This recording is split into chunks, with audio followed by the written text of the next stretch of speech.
नमस्कार, वारेकर किचनमध्ये आपलं स्वागत आहे। आज आपण बनवणार मेथी डाळ। त्यासाठी या 3 प्रकारच्या डाळी, मूग डाळ, मसूर डाळ आणि तूर डाळ हे स्वच्छ धुवून कुकरमध्ये लावायचे आहे।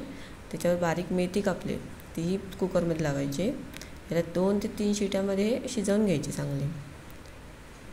हे एका साईडला शिजवून ठेवायचं, एका साईडला आपण फोडणी द्यायची तयारी करूया। आपण जिरं टाकले, मोहरी, तमालपत्र।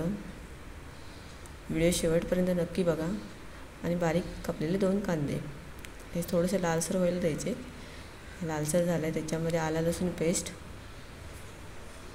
लाल तिखट हे तिन्ही सगळं मिक्स करून घ्यायचं व्यवस्थित। त्याला चांगलं तर तेल सुटलं आहे, त्यामध्ये हळद, थोडंसं हिंग,